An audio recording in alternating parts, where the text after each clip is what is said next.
Hapa ni mahali penye kila mtu ana uhuru wake.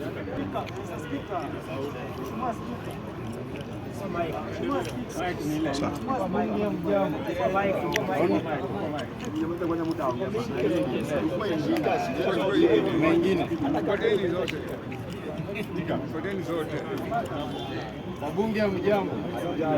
Mjambo tena.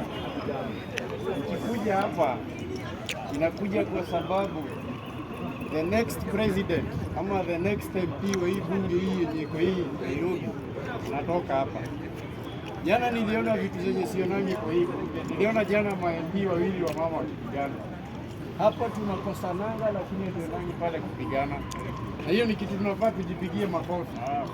Tunafaa tujipigie makofi. Wale walipigana hata ilikuwa hivi huko kwa news. Main media haikuweka hiyo kitu na ni kitu ya aibu.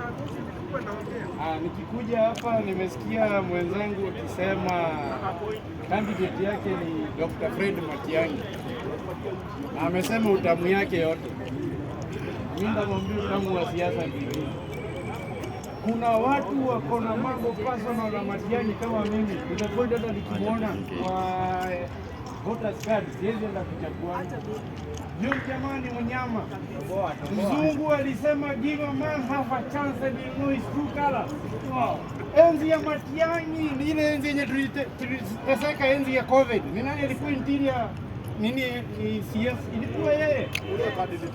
Huyo candidate hata huyu rais mwenye yako atakaa simpendi. Ako personal na Matiang'i hata hizi mkaribia, hawezi taka hata karibie power.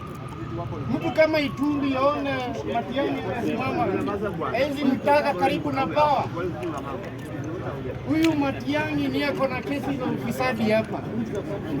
Kwa saa hii candidate wangu ni among the Gen Z. Bado anajitengeneza atakuja na hajaniambia nasimama. Atashasema kwa watu wanasimama bataja sema msimamo yake. Ndakuja tu kumtangaza hapa but ni Gen Z. Limba Matiang'i. Na kwa saa hii ni ile ule mwenzangu ni ile alimtaja hata ikabidi niamke mahali niko. Enzi ya Matiang'i. Mimi mwenyewe nimetandikwa marungu ni askari huku. Enzi ya COVID. Rais ambaye tunataka Kenya ni rais kama ule mwenye alimstaafu Mwai Kibaki. Yule rais mwenye tunataka Kenya ni yule mwenye anakuja kututishia. Huyu rais mwenye yako saa hii sijui kama anasomanga historia. Jomo Kenyatta alikuja hapa akatuambia mambo ni matatu. Tunapigana na umaskini, magonjwa na nini ingine? Ujinga. Huyu wa saa hii alituambia hame Kenya, sijuende mbinguni, uende jela. What kind of a president is that? Umenipata?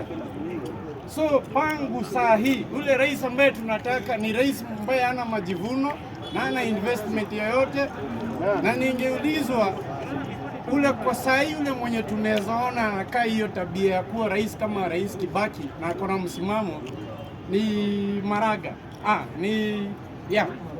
Chief Justice Maraga ni anakaa tu baba wa nchi kwa saa hii. Siasa ya Kenya saa hii imekuwa investment ya kila mwenye anataka. Kama kuna mtu akona bilioni mahali anataka kuwa na investment anaingia siasa. Ule mwenye saa hii anakaa tu kuwa baba wa nchi kama Mheshimiwa Mwai Kibaki ni Maraga. Kenya ninasema hivyo ni kwa sababu huyo ni mzee wa msimamo. Alitengeneza ile msimamo yake ya 2017 ya kubadilisha uamuzi wa wananchi, na hiyo msimamo hata kama haiku inafurahisha watu, yeye alisimama nayo.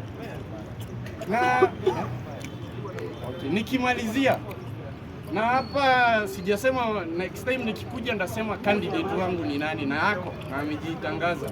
Ningetaka tu kusafisha picha na sura ya mheshimiwa ya aliyefariki Chebukati. Chebukati ni mwanaume. Wakenya ndio walichagua huyu mjamaa mwenye ako pale, na Chebukati hata ukiangalia kuna Kenya alifaidika nayo. Yeye hata alikufa. Yeye alipatia Kenya tantaransi zao wenye walichagua huyu mjamani wa Kenya. Na tunaitwa Chebukati aheshimiwe. Tunahitaji tu watu wenye wanaweza simama na ukweli hapa Kenya.